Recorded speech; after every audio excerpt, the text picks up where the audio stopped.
It's the Morning Star Drive 117.8. You soaring up with sky, now's the time, don't delay. I'm sitting in my ride and it's time. Good morning, everyone. Welcome to another week's episode of the Tuesday segment on the MSD on 117.8. How's everyone doing, right? Like, has it been a good week since the last time we got to meet? It's really great to be able to engage with people like this. And there's something that the preacher during the Sunday service said, right? Like, for me, I listened to, the nearby church here in Atlanta. And there were some visitors coming from, like kind of satellite regions where like it's just them or like one other person.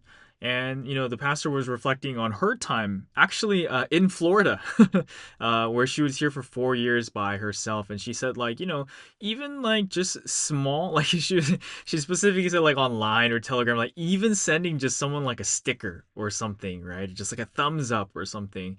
Like it really makes the world of difference. Like when, they're by themselves to help encourage them and help, strengthen their faith during a time when they're by themselves. And like that definitely resonated with me for sure. And I think another thing, more so than just my situation was, like the person visiting was someone that I knew, who I hadn't spoken to for a long time. So I think the message hit home because I was like, wow, like I haven't seen that person in a long time, and it's great to know that they're, visiting Atlanta and visiting other members. Yeah, so like even from last week to this week, I'm sure many things have happened in each of the the people listening, right, in the lives of each of the people listening. And so I would love to send my spirits to where you guys are so that we're like sharing these stories with each other and that we're sharing this time together. And I think this is so important, right? I forgot what I was thinking about like yesterday. It was like somewhat related to this. Um, but maybe it was actually tied to what that pastor was saying, but it was kind of like how like in my parents' generation, like when they were my age and running in Providence, and then like up until now, right? So it's been like approximately 30 or so years, right, since they were my age and now. And in that time, right, like they had many people whom they were close to, right? Like people in Providence who were their age. And I remember growing up, there would be like a lot of these moments where they reconnect with someone whom they hadn't spoken to in Providence for like 10 plus years or so. And, they're just filled with like that moment, like, oh my gosh, like it's been so long since we've seen you, right? Or like I would run into someone who knew my parents, specifically my mom, because she she was a social butterfly. She followed something everywhere, and she like just did a whole lot of things, right? So people would recognize me for my mom, or my mom would reach out to them and say like, oh yeah, like my sons are gonna be like visiting where you are. And so people would reach out to us like for those purposes, right? And it was always like a nice moment to connect with someone who's just so like affectionate towards you, right, in that kind of way, right, like kind of like a doting like aunt or uncle or something like that. And I think a different train of thought hit me, like that, like actually going forward, like for us it may be very different, right? Like I think like to some degree we definitely will still have those things of like we could go a very long time without seeing other people, like both members in Providence and just our friends and such too. But we do live in a time that's like much more interconnected, like via the internet, than ever before, right? So like if it's someone who you should be talking to or regularly do talk to, like you probably don't go like years without talking to them anymore. And I think that's such a blessing if you really think about it, right? Because there's people who my parents really wanted to see probably in the first 10, 20 years that we lived here in the US. But this is like before FaceTime was a regular thing. It was before, international calling and texting and messaging were really that common. And we live in a generation, I think Providence, we feel this the most because we just do so much across like different time zones. But like we're so interconnected, and that's such a great thing. And I think I really hope that we continue to use this for like God's purpose, right? For managing each other, like this week's message said. So yeah, with that, like I really hope that everyone's had a great week. And like if you feel that you're like not connected, well, hopefully the first thing that you'll be able to do is to connect with God, because that's the most important thing, right? And I really felt this, like, and this is what my week was like. Like I was really like, I think like sometime earlier last week, it hit me that I should call on God at like each and every moment.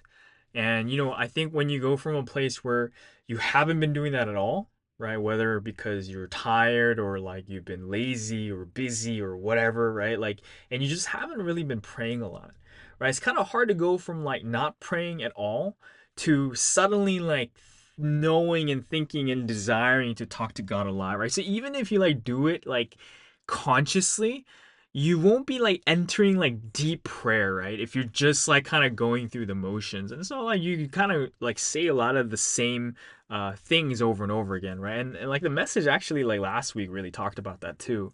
But it kind of, that's what it starts from, right? When you haven't been doing anything. It's just like when you go rusty, like after not having done something for a very long time, right? Like trying to do it like for the first time, right? Like, trying to wake up for the pre-dawn if you haven't been, right? Trying to, I don't know, this might be a little bit different, but trying to function like without coffee when you've been drinking a lot of coffee, right? Like all of those kind of things. It's always, there's like a period of like struggle, like when you first start. So like at first it was like very like, I try to consciously tell myself to talk to and pray to God like at the top of every hour, right? And I think this kind of like fit in like with being in a very busy time in school. So like, okay, like every hour I'm gonna work, and at the end of every hour I'm gonna make sure that like I kind of like take a break, and that I'm also praying in that, at least in that short break, as well as taking time to rest, and then going back and working another hour and doing so. I mean, it's not to say that I did it every hour, and it's not to say that I worked every hour either, because that definitely didn't happen. But like that's kind of like what a large part of this week was initially kind of like, and I was like really trying to spend a lot of conscious time together with God, and yeah, like, and lo and behold, like, right, like this week's message talks about managing, and a lot of thoughts were like crossing my mind like during this message, and I don't know like what came to your guys' mind. I'm very curious about this, right? Because there's definitely like this part about managing ourselves, right? Getting rid of the ants, getting rid of the satans, getting rid of like weeds and stuff like from ourselves. And the message also talked about managing other people. And like for me, like what came to mind as I was listening to the word was like actually like two very specific people, like guys, younger guys in Providence who I've been like on and off, right? Like really thinking about and trying to manage, and also just like people who kind of like got like presented to me, right? Like here you go, like take care of these people kind of thing. And like recently, like I was trying to like think like, okay, what's the best way? What's the most natural way? Because I really don't have a whole lot of time to be like babysitting someone, right? Not to say that that's what it is, right? Like it's and I'm sure if I actually went and did it, it wouldn't be like babysitting anymore. But also, in my experience of like running together with SS, there is a lot of babysitting involved too, right? So I was kind of like, like, okay, how should I take care of this? And like I was actually trying to like I'm setting like condition with some other people, and I was like, oh, what if I include this person in part of this condition, right? But I was like, like I don't think that really works, right? Like this kid, this guy, like he doesn't really fit into this picture. I think it'd be a little weird. But I was like, but maybe it'll work. And so I was like thinking about these kind of things, like thinking about this life, like prior to the message. And when the message came out, I was like, like maybe there's a better way for me to do this. And like whatever the methodology would be, right? Because the method comes from God, right? And like the ultimately when we do things, it's really not our doing it, but it's God using us and working through us and inspiring us through the Holy Spirit to take care of this life, because this life is God's, right?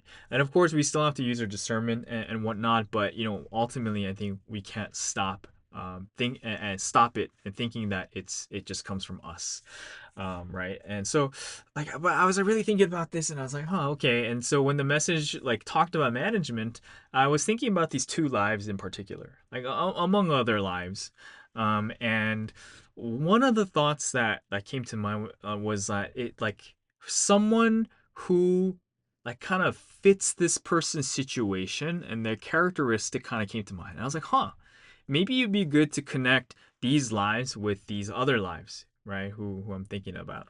And so like there was like that that came to mind. And the other thing that came to mind is like I with one of these lives in particular, I've been rather like not to say annoyed, but I've taken care of this kid for a very long time, right? And so like when you've done that, right, for a very long time, and you kind of go through this period of like your own busyness, and there's other things that you got to do, you definitely don't want to like reinvest and like engage with the level of energy and effort that you feel like it might take, right, to once again talk to this person again. So I was like, "Oh, like I know that if I respond to this person, right, there's gonna be like a whole lot of things that come my way." And so I was like kind of like holding off on doing anything for it. But when that message came out, I decided to like message the kid, and so a couple things happened. Like the first thing was, um, like I guess this is kind of like an update, but right now it's actually 3:27 a.m. On Monday as I'm recording this, and the reason why I'm recording it at this hour is because I just submitted an essay that is like our like kind of like the equivalent of our final exam, and it took like we've been working on this for probably the better part of a month, a month and a half ish maybe. And I think it was about the equal length of the message, right, in terms of the lengths. And so it took a long time, right? And I was like very stressed out about this assignment because I think I really wanted to do well in this class. I did pretty well on my previous assignments, but just I just like I think I got in my own head about like needing to do well on this. And actually, because of that, I think I wasn't actually as productive, right? Because I was kind of very worried about it and apprehensive about doing it, right? So I procrastinated a lot, and there was a lot of issues in the middle of the process. But I was like stressing out about this at least for the last 2 weeks or so, right? On top of all of the other things that I have to take care of, right? With other finals and looking for jobs over the summer, and my prayer conditions, and having a visitor here, and other things too. So there's like all of these things going on. So I was like, okay, I know I can't really like handle something else right now, but the only window of opportunity I really had to maybe like talk to this life was right after I I submitted this essay. So we had until midnight Sunday to do it, and so after Sunday service, I spent like from like probably like 12:30 p.m. to like 11:40 like PM, right? So like close to like 11 hours like working on this, like trying to like get it finished and done and submitted on time. So yeah, I think one thing I learned from undergrad, and I think this is kind of like the life of a lawyer, is like you use all the time that you can get, right? Like I'm generally a very fast like test taker, and I tend to move kind of quickly. But even like as the scripture kind of like said this week, right? Like haste makes waste, right? Like and of course, that's not how the message said it, and that's not how the scripture said it. But right, like if you're like hasty, you make mistakes, right? And so like even if you're a fast test taker and you kind of are quick to make judgments, you may be right like on average a decent amount of times. But like if you're given like 3 hours to do an exam and 3 hours to do an assignment, if you use the time to check your answers, you often end up like fixing certain things that like you couldn't catch before. And so I noticed like even from early as high school that I would just like blaze through the test, and I would score well, like really high like in the class, but I always had a friend who would spend the entire time allotted to him, and generally speaking, he always performed as well as me and many times better, right? So like it's like, okay, like if you're satisfied with scoring the same as someone who works that hard like 7 times out of 10, maybe you don't feel like you need to use the entire time.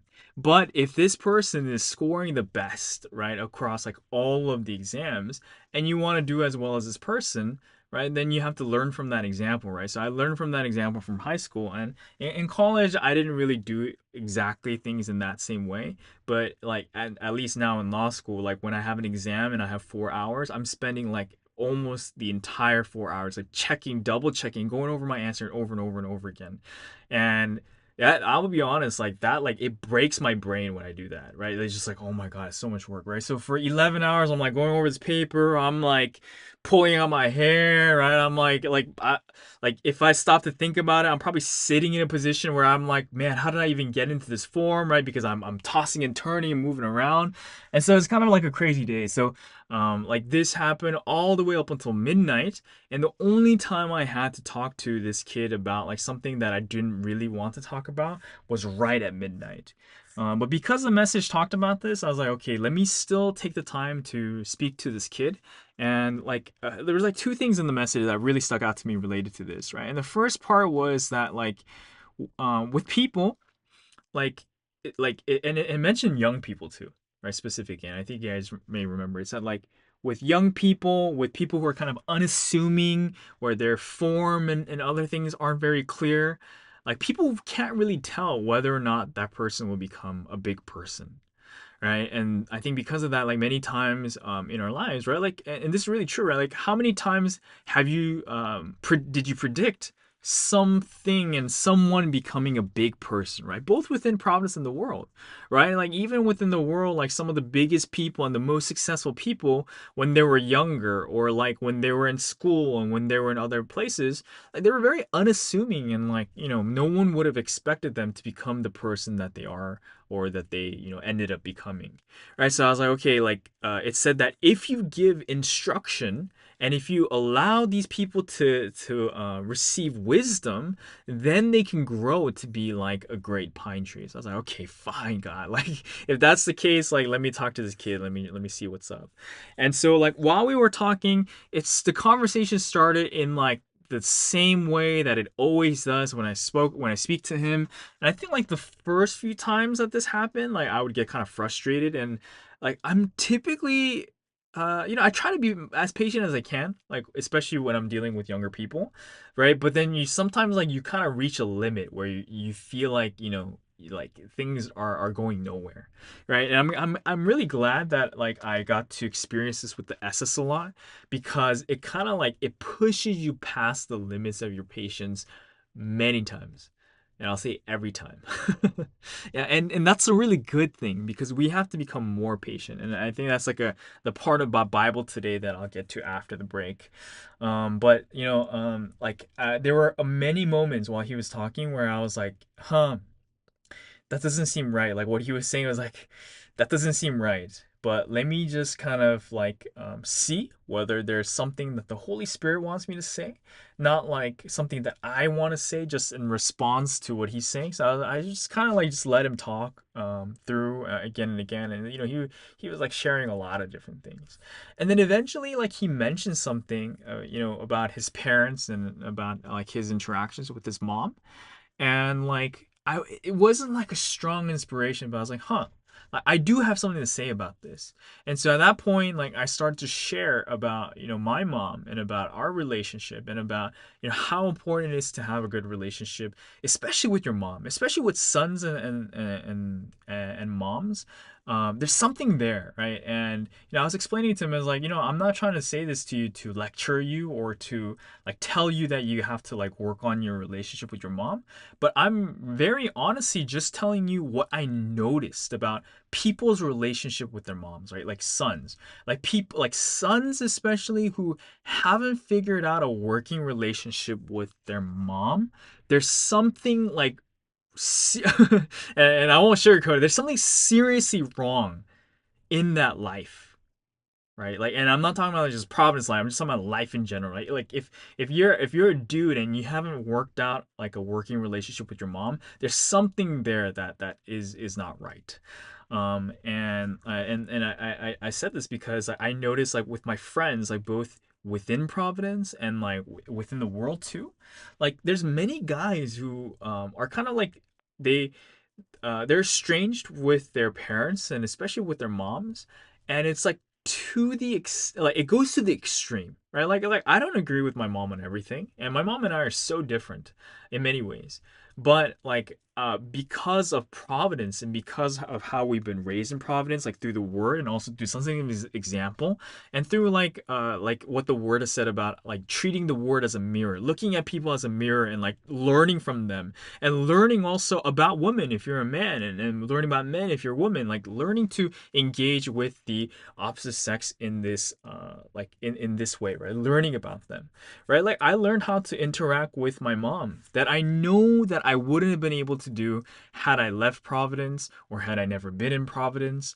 and things of that nature, right? And even within Providence, I would say that there's still people who don't know how to interact with, at least one of their parents in this way. So I was just like sharing with them very honestly. I was like, yeah, I see people who were never able to build that relationship with their parents, and to this day they live in like suffering, not just in their relationship with their parents or with their mom in particular, but just they live in suffering in their life, period.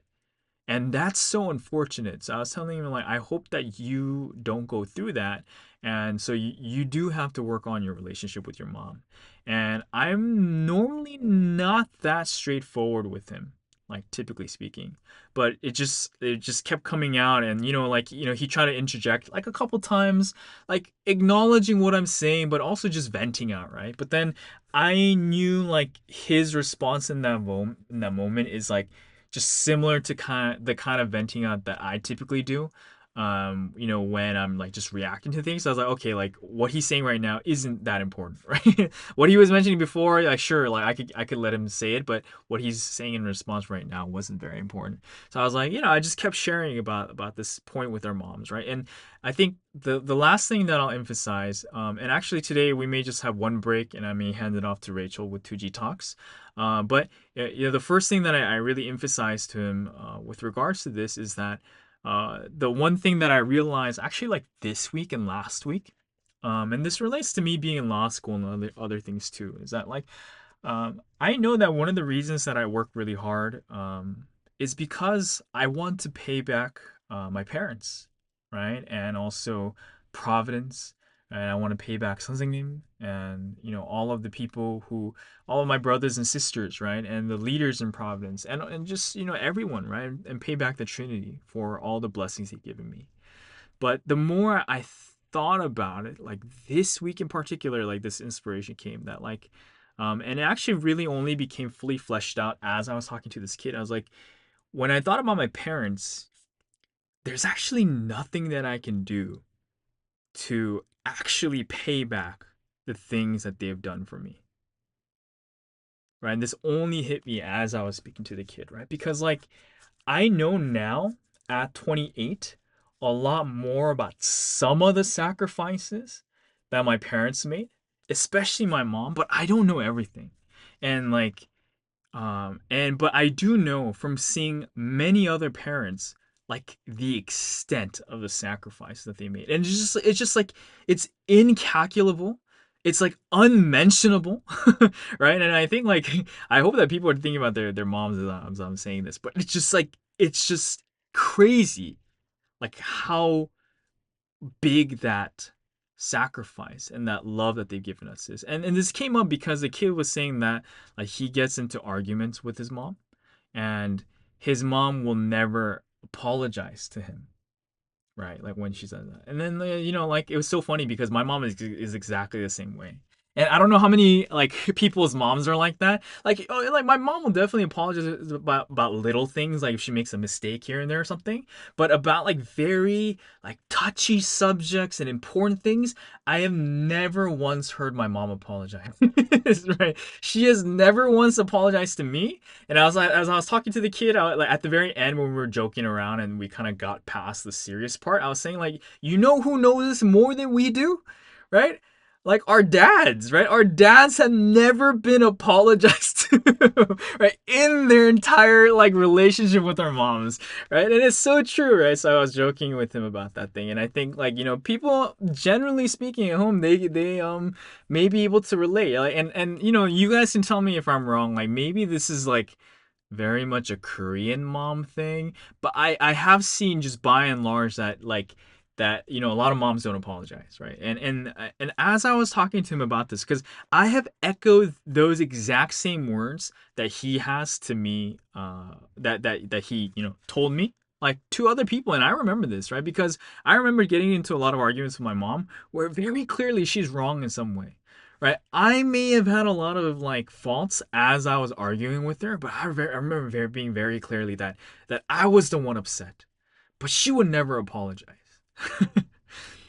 But in thinking about this inspiration this week, and as I was sharing with this kid, I realized that like uh, it's an understatement to say that my mom has done so much for me that no matter what I did in my life, that I wouldn't be able to pay her or my dad and like the Trinity and something back for the things that they've done for me.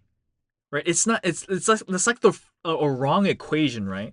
Like it's like I guess like an illustration of this, like whether I become a lawyer, a doctor, a this or a that, a pastor, whether or not I like evangelize people, like lead a church, or like have like 50 billion like grandchildren from my parents. There's nothing that really equals the thing that they've done for me. And I realized this when I went back home because my parents have like concerns and problems and issues that come up in their lives. And I realized that like the things that I thought were that sometimes I like delude myself into thinking are important, like money, like prosperity, like stability, and like those kind of things. I realized that none of them can actually help them with the things that they're going through. And so like I was sharing this with the kid this, and so I was like, yeah, so the most important thing for us is to make sure that we have a good relationship with our parents. Especially, there's something there between a son and their mom, and I think even Pastor Sky would agree with this, and many guys would agree with this too, and especially the first son. My apologies if you're not the first son, right? But I think by and large, actually, the relationship with any son and their mom is important because there's something very different there, and maybe it's the same with like daughters and their dads, or like there's a kind of relationship that exists between like daughters and dads and sons and moms that aren't the exact same, right? Because for me, with my dad, it's a lot easier. And with moms and daughters, in some ways, is a lot easier, right? Because you guys are the same sex, right? So there's just some commonalities there. But when it comes to your mom or your dad, right? They are the closest person of like the opposing sex, like before you get married and have like a partner. They are the closest person to you who are the opposite gender of you, right? And so like when you think about that, right, like maintaining that relationship is just so foundational on so many levels.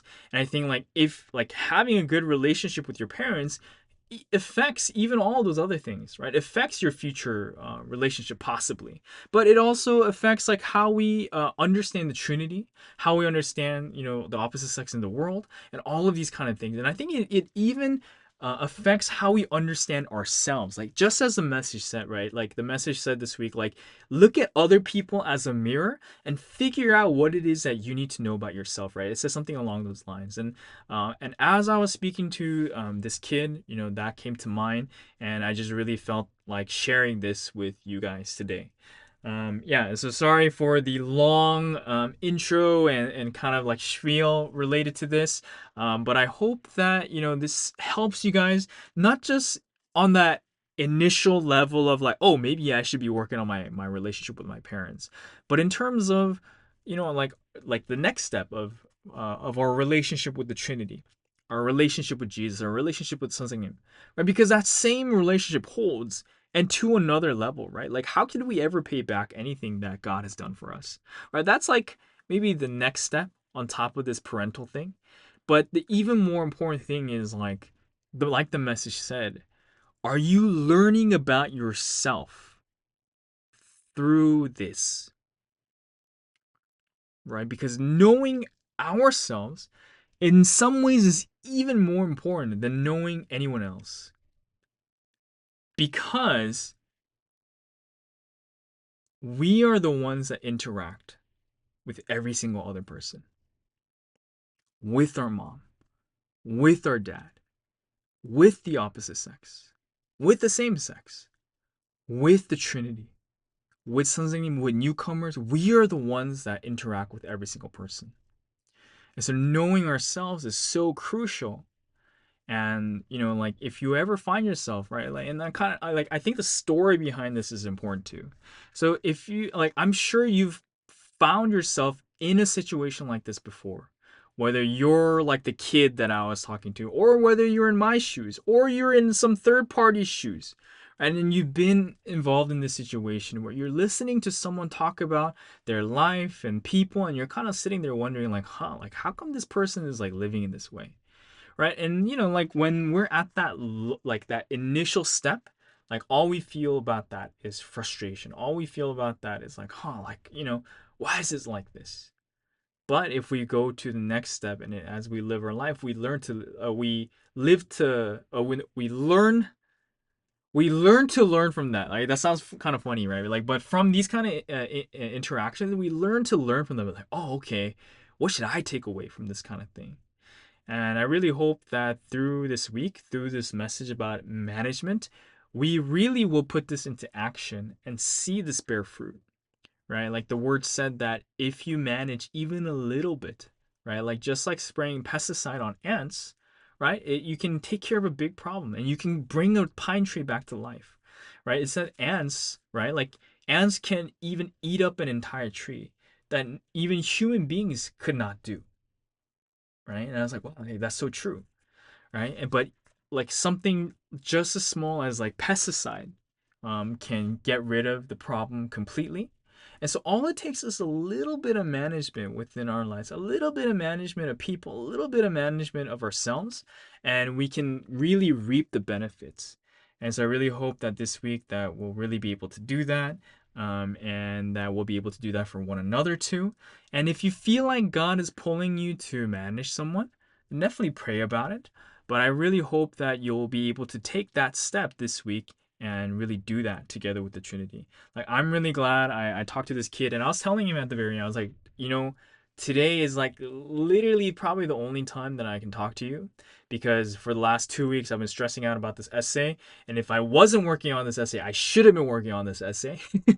And the only reason I can talk to you is because it's past midnight. I just submitted it, and I have this brief window before I move on to the next thing that I have to do, right? With pre-dawn, with recording MSD, and then like reading for tomorrow. Like I don't think I can sleep tonight actually, right? Because it's already like 4 a.m. and I'm class at 4:30. So I'm or at 8:30. So I'm gonna like now like shower. I'm praying the pre-dawn, go to school, read for class, go to class, and then like wrap up the day after the end of all of this.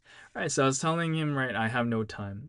But I'm glad I had the conversation, because I learned from this exchange, maybe even more so than the kid did.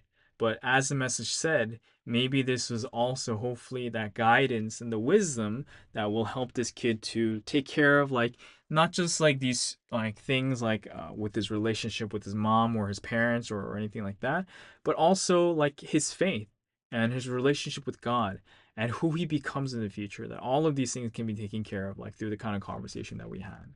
So anyways, those are all the kind of updates and the reflection from the Bible and one application of like the word from this week's message. And so I really hope that you guys enjoyed that. And with that, I'll pass this off to Rachel with Tucci Talks.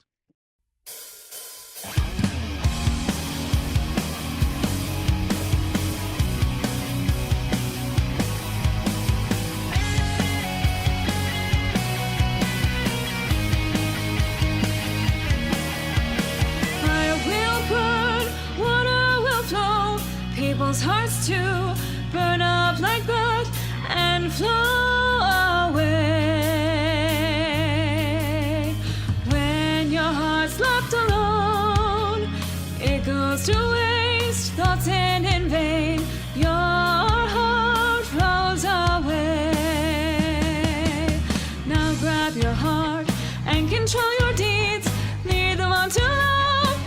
to the Lord, pressing on towards that goal. No more good spirit, son, work like this too.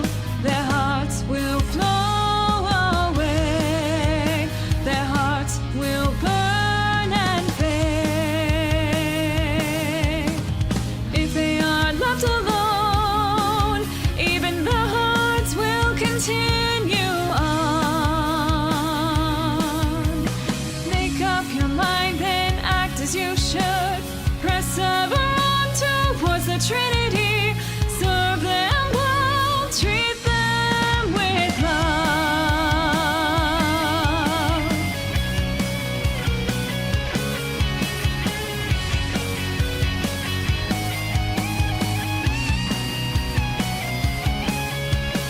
Fire will burn, water will flow, people's hearts too burn up like that and flow away. When your heart's left alone, it goes to waste, thoughts end in vain. Your heart flows away.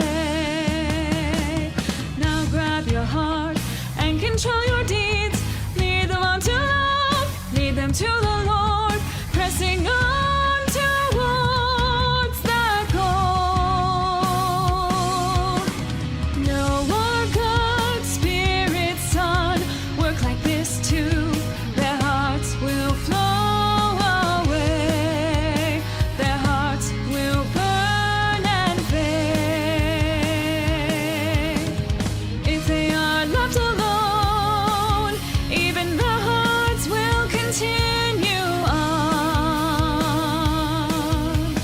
Make up your mind, then act as you should.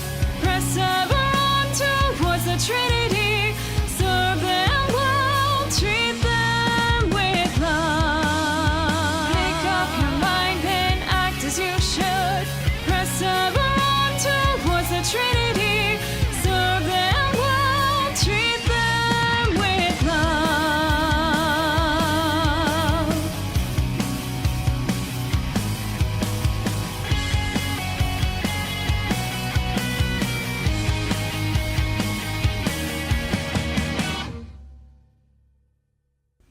Welcome back, everyone, to 2G Talks. Rachel here. 2G Talks is a segment I hope to be able to share about Second Gen's experience in Providence, all while centered only on the Trinity and the Lord. For today's 2G Talks, I have a couple of updates regarding myself and a continuation of our mini segment, which is my reading from my best friend's journal.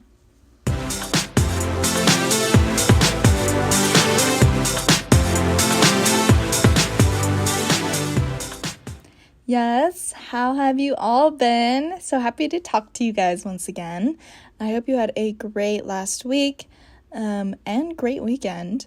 Honestly, for myself, it was a pretty good week.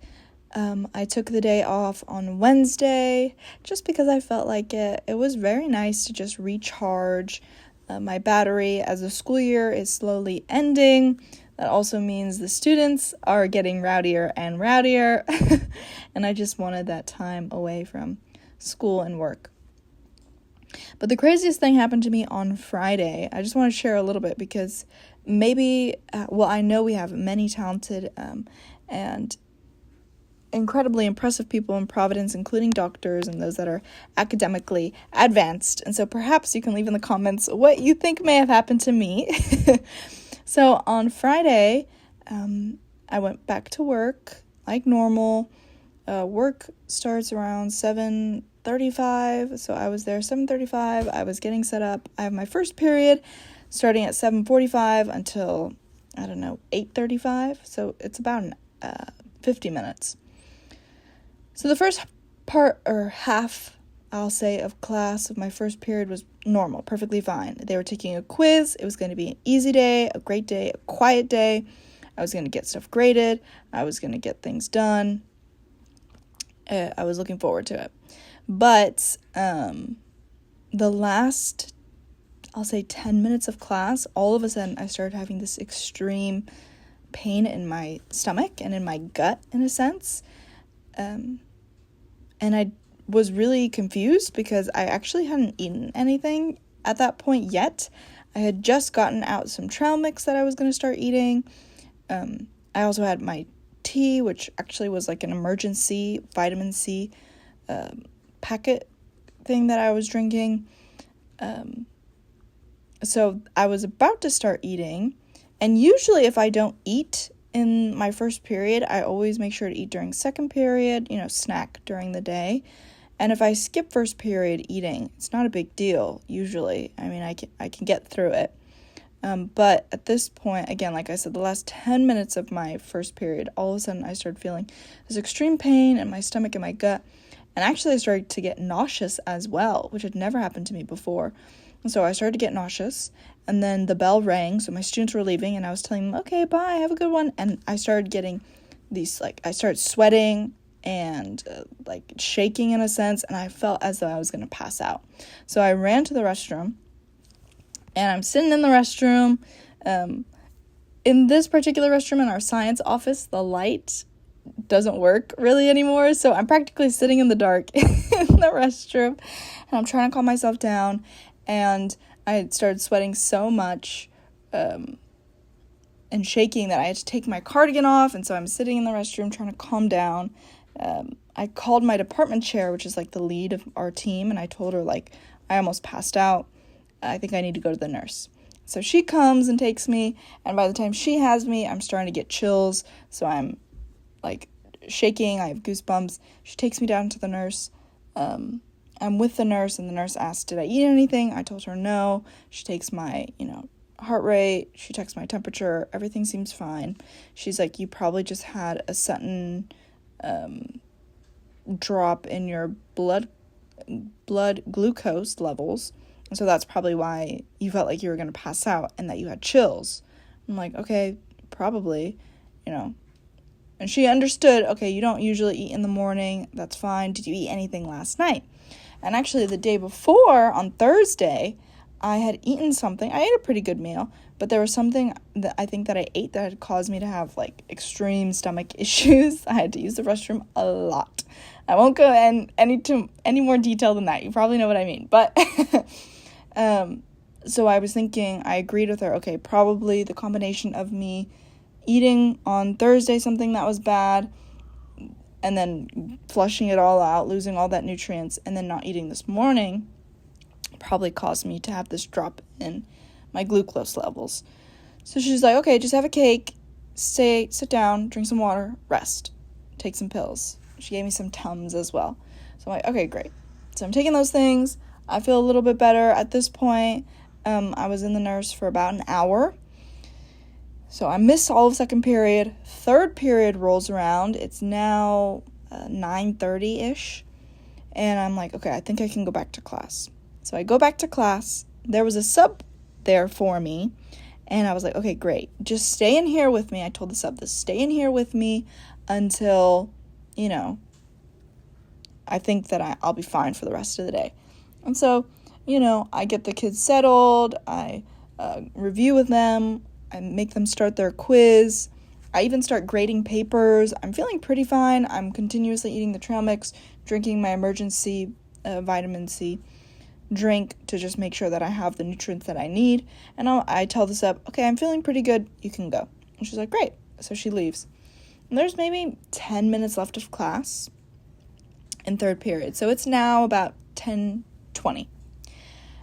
All of a sudden, same stomach pain comes back.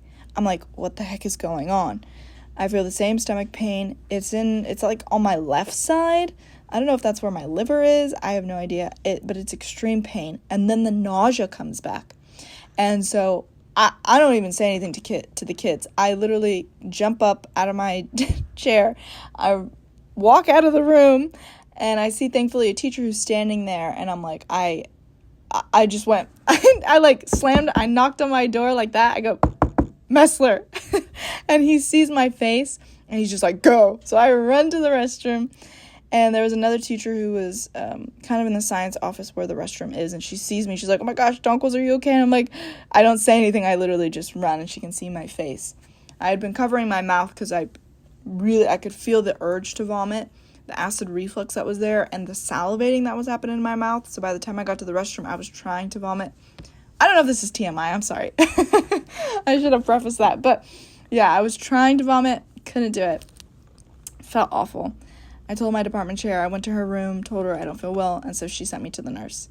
And so for the next, I don't know, at this point it's the end of third period, right? So for the next hour and a half to 2 hours, from fourth period all the way until lunch, the pain was extreme in my gut and on my left side, and it had moved to my lower back kind of area, but primarily on my left side. And I was just curled in a fetal position, hunched over a trash can, continuously feeling the urge that I needed to vomit, but I could not. So I was very nauseous, but it just, nothing was coming out. So that sucked. Actually, around lunchtime, though, was when the pain started to subside, and I felt a little bit more like myself, like I wasn't curled, writhing in pain in the nurse's office. And at that point, I just wanted to go home. I didn't want to go back to my class, and what if I started not feeling well again and I run out? We don't want that. What if I faint? We don't want any of that. So they all agreed. I talked to my department chair. They were able to send me home. So I was able to make it home. I got home around 12:30, or closer to 1, and I just slept. I slept from 1 until 5:30. I got up, I listened to the Friday opening ceremony, which was super cool, and then I passed out again and fell asleep from like 11 until I woke up for pre-dawn. My stomach was still feeling a little funny, and then I slept until 8. So I slept so much, and I woke up for breakfast this morning around 8. My stomach feeling a little funny, a little empty, which makes sense because I hadn't really eaten much. We had breakfast. I'm not feeling nauseous. This is a Saturday that I'm recording, so I'm talking about Saturday morning. I'm not feeling too bad. Still feels a little funny. I'm not sure what happened to me. Perhaps it was a combination of exhaustion, lack of eating, and eating something bad. I don't know. I wonder what you guys think. Some people like to say that, when things like that happen, it's Satan attacking you, which maybe, but I think it's more so me just not taking care of myself to the best of my ability. I think a lot of our bodily responsibility falls upon us. But yeah, if you have any comments, I have no idea what happened. It was kind of crazy. I was a little embarrassed. I'm the type of person who I really don't like to show that I'm in pain or uncomfortable. Like, I like to tough it through and do my best to push through. I don't like to be an inconvenience to anyone or people in general, so yeah. But at the same time, I was grateful that I listened to inspiration, because I almost didn't go to the nurse in the morning, but I felt like, because normally I would have just stayed in my classroom in pain, but I really felt inspired, like, no, you need to go to the nurse, and I'm glad that I did. So aside from my craziness, I hope that everyone had a better weekend and week than I did. But yeah, so for today, the most important and I think most look forward to portion is reading my best friend's journal that she wrote for me when she went to 316. So last week, I believe I ended on... looks like I finished reading from March 18th. So today, I think I'm actually going to go ahead and finish the journal. Kind of wrapping up. With it being almost a month since 316, I think it's also appropriate.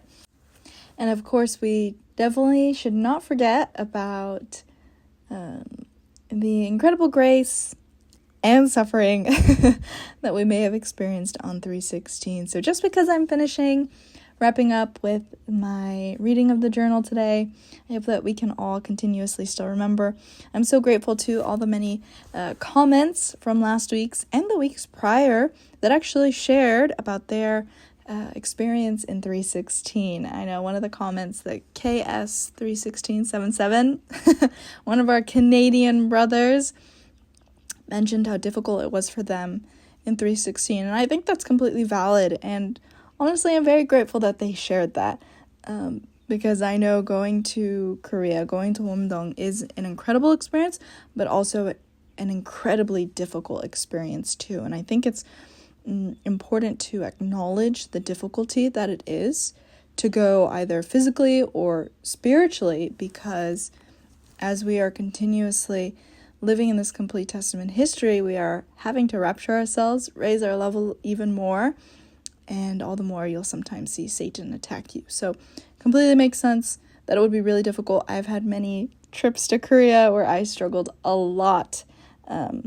Physically, yes, but also especially just mentally. So I appreciate that we can all feel comfortable and share our experiences. And also thank you to Ina, who sent me her testimony about 316. I hope that she will share it with Pastor Sky as well, so that it can be shared here on MSD. It was so wonderful to hear her testimony about how moved, loved, and important she felt going to Korea for 316. And it reminded me, yes, truly how important we all are to the Holy Trinity. So with that, I'm going to go ahead and get started with my reading. A Garden of His Presence, March 19th, 2025. Wednesday. Still snowing. Just felt colder today than the day it was snowing. Maybe because we weren't playing so much. But in the morning, we met with Pastor Yeon-suk. He is so funny. Really, I see how he is just like a little brother. He looks so much like Sunsunim that I started to cry. He gave us gifts. He gave us girls' face mask and the boys' face wash. He's starting his own skincare company, definitely going to buy his brand. He let us ask questions, and he answered 2 of them. The first question, how did he realize Sunsunim even though they were brothers? And what is the direction for older members regarding missions? The first answer he answered so heartwarmingly. He spoke on their relationship, how Sunsunim taught him to raise his kids, how Sunsunim would take care of him as a kid. Hyung is how he would refer to Sunsunim. It really makes my heart squeeze at the cute and heartwarming imagery. The second question, oh sheesh, it got him fired up. It was a question from one of the other pastors. Pastor Yeon-suk went off saying, why are people so hungry for missions and titles? Just do the work. People who don't have titles do more work anyway. You should be helping head lead our church, new churches, evangelize, help the youth who are running hard, etc. Why are you asking? Just do it. You know what needs to be done. I had a meeting with elders and they said the same question, so I also said, okay, will you be willing to head lead? They answered no. So then Pastor Yeon-suk said, well, what do you want? I could tell he was so fired up. He counsels people, so I'm sure that he gets that question a lot and is frustrated with people. He looked at me straight in my eyes at some point and held it for a while. He looked so much like Sunsunim, so I was happy. We then surprised him with a birthday cake and singing. He forgot it was his birthday. He thought he was in trouble at first. He lectured us a bit about fitness.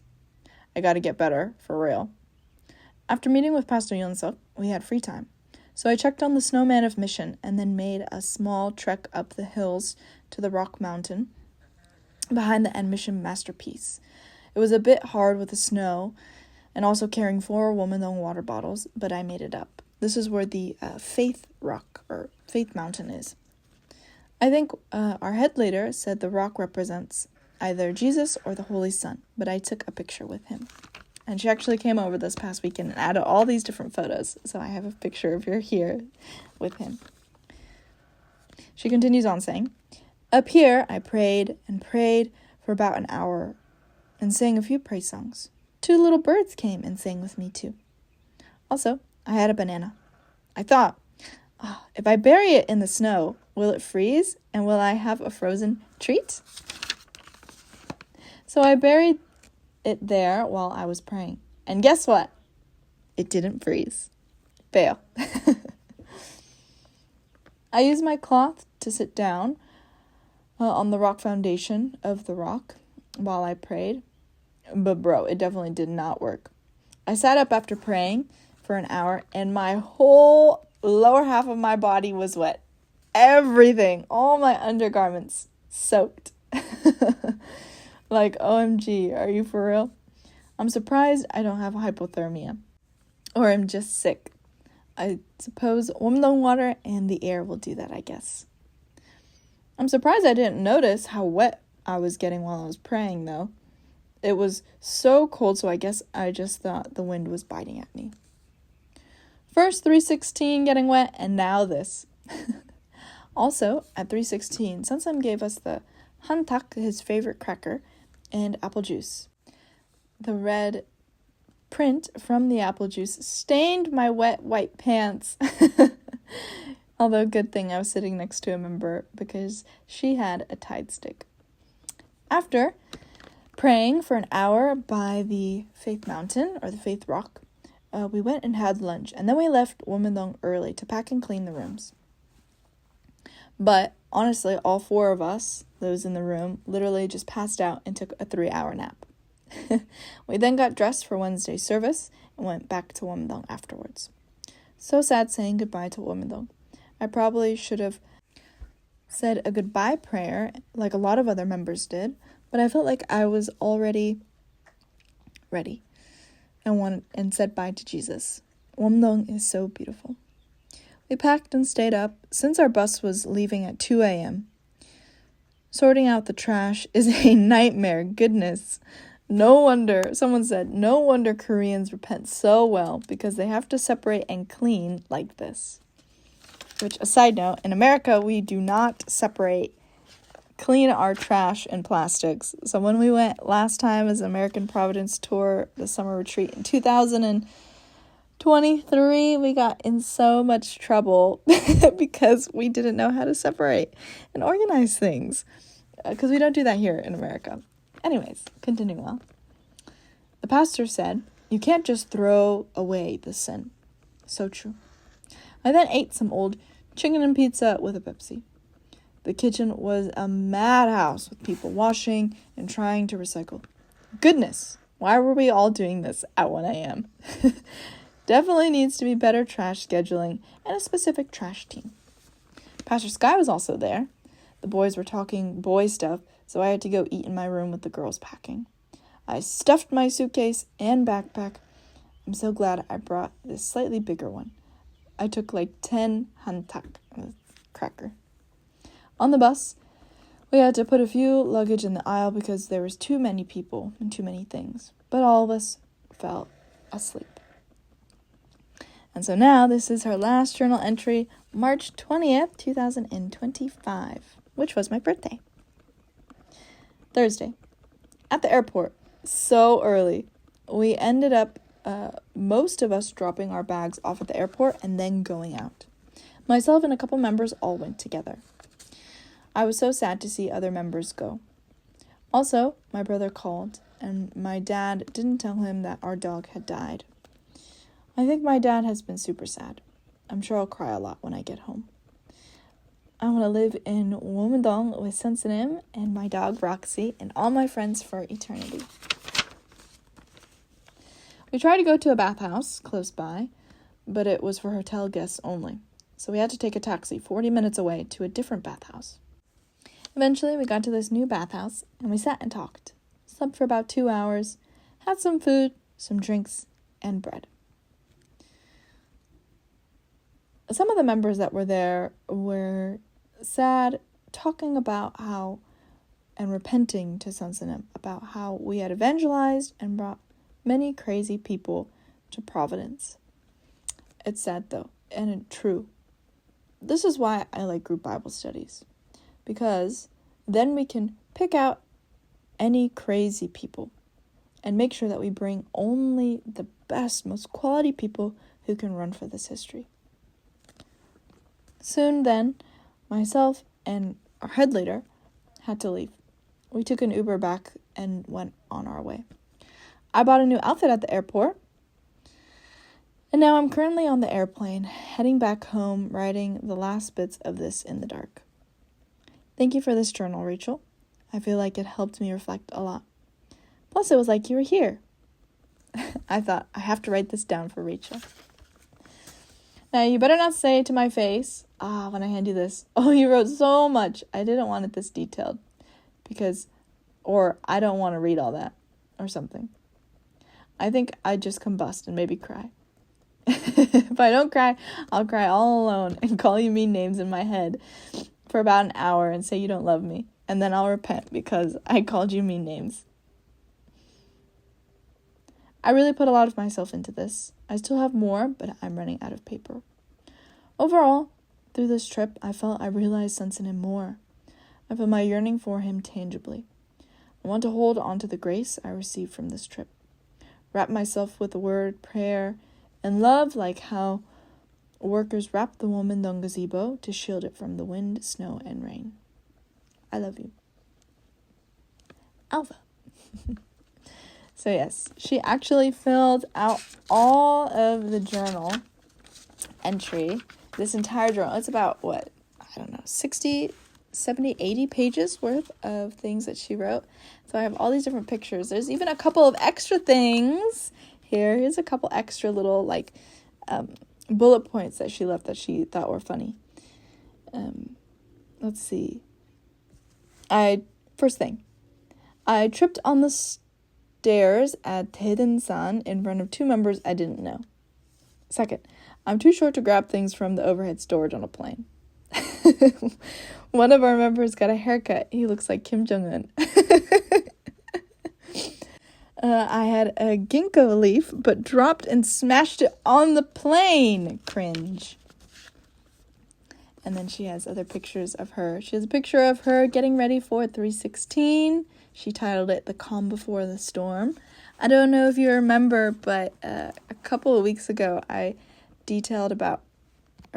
read that my friend Alva had met this girl, Emily, in Womandong, a young Chinese girl. And there's a page where the girl wrote all over it. And then I also have a picture of the guard dog that's there in Womandong, or I think perhaps at one of the hotels. It looks like a husky. Super, super cute. And here she has it that one of the members was really scared of the dog, but that she liked the dog a lot. Yes. So that's it. Oh my gosh, I can't believe it's over. Honestly, I really enjoyed reading this journal for you guys. I hope that you liked listening. I don't know if I have the best reading voice, but I hope aside from my voice that you were able to gain the heart and the feeling again of 316. I'm going to take really good care of this. This might be one of my most treasured, valuable things that I have. And I think that'll be really important also for future generations. I know that that's what Pastor Sky is doing with MSD, so that future generations can see not only those of us that are sharing on MSD, like Pastor Sky, myself, Eddie, Daniel, Pastor RJ, all these people that have different segments on MSD, but also with your comments. They can see the members that are commenting and how we were reacting in different instances and how we're able to testify in those ways. And so I'm hoping that through this journal we can, I want to keep it for record, but I hope that for future trips to Korea or just future trips in general or times in our lives that we can keep these journals for not only ourselves so that we can hold on to the grace or hold on to the suffering, hold on to the things that we realize, but also for future generations. So that's what I'm planning on doing. I'm actually keeping my own little journal so that I can keep a memory of those things, as yes, we have such a short lifetime, and make sure that we live this life in a great way. But yes, please continue to share and comment your testimonies, good and bad, in the comment section below. I really appreciate it so much. It was so wonderful reading the different testimonies and listening to the different testimonies of people. I was so moved and I'm so grateful. Pastor Sky also shared those on his main channel throughout the week during March. But yeah. I hope all of you have a wonderful rest of your day. Tuesday together with the Lord. Please, again, feel free to comment, like, or email Eddie and I at 2gtalks@gmail.com. I hope that you guys live your lives together always for the Lord. With that, I'll see you next week. Rachel out. Nobody can stop me when I'm like this. I got my head in the zone, you know. I'm on the morning star drive, you know. I'm burning with desire and the passion. Nobody can stop me when I'm like this. I got my head in the zone, you know. I'm on the morning star drive,